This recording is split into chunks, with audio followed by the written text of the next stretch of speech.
Well, here we are then. Player ratings it is after that 3-2 win against West Ham today at home at St James's Park.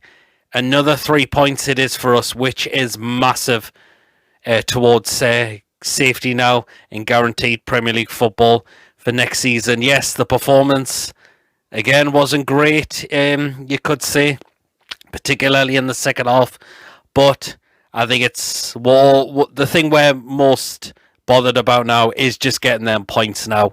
I would say even every other fan has said the same as well. It's all about getting the points now, which is going to get us Premier League football for next season. I must say, first half, we absolutely dominated that first half against West Ham. We caused them all sorts of problems. We really did, particularly ASM. The way he was driving forward with the ball, and West Ham just couldn't cope with him. He really, really caused them nightmares. He really definitely did. I must say, would take the lead from an own goal. Fabianski and Diop try to go for the ball together and they make an absolute mockery of it and it goes in. And we go in front 1-0 up and then we'll go 2-0 up. But before that, Dawson was shown a second yellow card leading up to the first goal. It's a second yellow card all day long. Why go and put a tackle in like that when you're on a booking? Why do something like that? And West Ham fans were going absolutely ballistic from what I've seen about why he did that. And he's off. He's off. Then we'll go 2-0 up into the game from when Richie whips a corner in. Fabianski catches the ball, but then it just seems to slip out of his gloves. Looks like he had butter or grease or whatever he had on those gloves today, because my word, he made an absolute mess of that catch. And there was Joe Linton to put it in for 2-0 Newcastle. And we thoroughly deserved to go in the lead in the first half massively. Second half is where it starts to change. West Ham start to get back into the game. What did Bruce say at half time? God knows. You would love to know, wouldn't you? But, yeah. And we'll let West Ham come into the game. They pull one back through Diop. I mean, the marking is dreadful. It's garbage. Well, no one is tight on him. I mean, how way? That's terrible, I must say. And then we give away a penalty through Clark, who had his hand up above there, and I've said it. It's a penalty. It is a penalty, unfortunately. He's put his arm up, and the referee's got no choice but to give that, I must say. And then Lingard puts it in for 2-2, and you're thinking, looks like we're going to get a point out of the game, or are we, West Ham, going to go for that winner? Until we decided to get Joe Willock on, who got the winning goal. Great cross into the box from Matt Ritchie, and there was Willock to get his header onto it. Brilliant header, and that was the winning goal for us. Mind you, there was 8 minutes stoppage time, and as I mentioned, where on earth did they get that from? Was it because of the injuries that what happened in the game, etc.? Fernandez had to replace his boots and tie his laces after that. Hey, my word, but 8 minutes, Jesus Christ, that is unbelievable. It really, really is. Well then, into the player ratings from what I've gone with from today. Start off with goal, Martin Dubravka. A couple of shaky moments, I must say. There was times he had to come for balls a lot of the time. The question, should he have done a bit better to try and stop that Diop goal coming in? It's a hard one. You would look at more down to the marking, I would say. So I'm going to give Dubravka a 6. Going to go into the back three, the 3 centre-backs. First of all, Federico Fernandez. I thought he had a solid game. But question, should he have been tighter on Diop for that first West Ham goal? You've got to look at it again. You're thinking, should he be tighter? He probably should have been. But I thought he was solid throughout the game again. And it's great to have him back in the side now. So I'm going to give Fernandez a 6. The next player in the centre-back roles, and that was Kieran Clark. And why are you putting your arm up like that? And if the referee's going to see that, well, VAR is going to see that. They're going to obviously do something about it. And it's a penalty all day long. I mean, did he have to do that, Clark? I don't think he had to, I must say. But he had a decent, wasn't a bad of a performance from Clark, I must say, but it's just, why are you putting your arm up like that? And you're not going to get away with it nowadays. So I'm going to give Clark a 5. Last of the centre-backs, and that was Paul Dummett. And I've got to say, I thought he was the better out of the 3 centre-backs. I must say, I thought he was very, very solid today. It's great to see him back in the side, because he certainly does like to try on that pitch. He really, really does, I must say. So it's great to see Paul Dummett back in the side, as I mentioned. So I'm actually going to give him a 7, because I thought he was the better out of the 3 centre-backs. Into the wing-backs, going to go, first of all, on the right-hand side, Jacob Murphy. First half, I would say he was quite quiet until he had that chance which was on target. I thought he then started to grow more into the game. There was that chance he had as well, which was cleared off the line. That could have went in. But again, I've got to say, it's another decent performance there from Jacob Murphy. Again, and the lad definitely deserves a chance to keep that spot now throughout the rest of the season, I must say. So I'm going to give Jacob Murphy a 7. On the left-hand side of the wing-backs, that was Matt Ritchie, and that was a great performance, I must say. I'm glad he is back in that side. The cross he put in for Joe Willock was absolutely fantastic. It really, really was. I'm glad Bruce has put that thingy aside with him now, and he's probably said to him, let's put this aside. I need you out on that pitch, because I know what you can do. You give 110%, and you certainly can graft on that pitch as well. And I'm delighted Richie is back in the side. Who is a leader out on that pitch? Way more than bloody Shelby by a mile.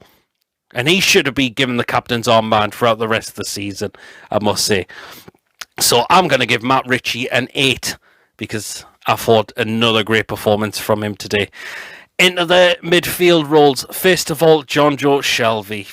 He's not a leader. He is not a leader out on that pitch. And again, there was times he lost the ball carelessly. And just these passes again, I mean, it really baffles me. Why does he do that? He should be starting now. He needs out at the end of the season, I must say. And he's not a captain. No chance in hell. Why has he been given that captain's armband? I mean, man. The performances. Can you see a captain's performance or an leader's performance out on that pitch from him at the minute? I certainly can't. No way in hell. Absolutely not. So I'm going to give Shelby a 4. Next in the midfield roles, and that was Sean Longstaff. And I thought that was pretty decent there from him as well, I must say. I thought his passing was pretty good. And yeah, I'm delighted he's now back in the squad as well. Because there was that time where he looked way off form. But he's starting to look the Sean Longstaff from what he had been. Particularly under Rafa a bit more now, I must say. So I've got to say, decent from Sean Longstaff. So I'm going to give him a 7 as well. Next out of the midfield roles, and that was Miggy. And decent, I must say, the way he ran with the ball and took on them West Ham players, he did very well. Sometimes the finishing let him down. There was that one in the second half where he completely missed. He missed getting his foot onto the ball, which then allowed Jacob Murphy to get the chance in, which was cleared off the line. But I've got to say it was decent from Miggy. I would say it was just the final product that let him down the day. So I'm going to give Miggy a 6. Into the attacking 2 now. First of all, I'm going to go with ASM, and he was my man of the match. All day long, the way he caused West Ham problems in that first half. West Ham, as I mentioned, just could not cope with him. Absolutely no chance they could. The only thing he couldn't do was put the ball in the back of the net, but he was all over that pitch. He really, really was. I just hope he hasn't come off with another injury, because he had to be taken off. Oh, please, I hope not, because he's going to be vital for us throughout the remainder of the season. But ASM, it was a fantastic performance, and he was my man of the match, so he's going to get a 9. And last of the attacker 2, and that was Joe Linton. Pretty good. Not good. Got his goal. Yes, it was because of a Fabianski error, but he had to be at the place to get his boot onto it. I must say, odd times he was giving the ball away, but still, I mean, the way he left Dawson couldn't handle him because he had to put in that reckless tackle. So yeah, but I would say it was decent from Joe Linton today. So I'm going to give him a 7. I'm going to go into the substitutes now. First of all, Callum Wilson, and Pretty Oak did well when he come on. I would say just couldn't score because he's known to score against West Ham a lot of the time, but just not today. But he grew into the game, I would say. So, and it's are you going to be looking to start him in the next game? We shall wait and see. So I'm going to give Callum Wilson a 6.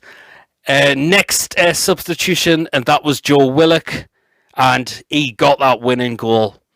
Oh, great! Got his head brilliant onto that as well. And to me, he needs to start against Liverpool. Please take Shelvey out of the side. Start Joe Willock. He definitely deserves to start more than what bloody Shelvey does. So, did very well, Joe Willock, when he came on. Got that winning goal. I'm going to give him an 8 because he got that winning goal, which was absolutely a cracking header it was. In the last substitution, and that was Andy Carroll, but he came on right into stoppage time with not a lot left, so I'm not going to mark him, but if I do it would just be doing the middle. Onto the manager, Steve Bruce, and I'm going to give him a 7. I am going to give Steve Bruce a 7 today because the lineup was decent, even though it is the wing-back system, which we don't like a lot of the time, but it's starting to work. It is actually starting to work, and you can see the players are really starting to play for this now. Definitely. We still need to cut out these silly mistakes, and Steve Bruce needs to say, make sure you do what you've been doing in the first half, rather than saying something, well, just sit back in the second half. But I've got to say, I thought the lineup was good. So that's why I'm going to give Steve Bruce a 7. So that is my player ratings that I've gone with today. Let me know down in the comment section. As always, do you agree with them? If you were to change any of them, let me know as always. And why. It's always good to get your thoughts on what you think as well. Make sure on Monday you keep an eye out for, you know what, on the Toon Review YouTube channel. It is the 4 Horsemen of the Toon live show, 8 p.m. More laughs. We'll be talking about the game, and no doubt there'll be no more dirty comments coming in as well, particularly from you know who. I might think tomorrow as well. I might try and do a FIFA video if I can, because it's been a canny while since I last done one, so I might do one of them for you as well. So yeah. So thank you for watching. Of course, don't forget to give this video a like. Please drop your comments in as well, and of course, if you haven't checked me out before, please do hit the subscribe button, and I shall catch yous all later. Take care. Get in another win. We're getting close to safety now.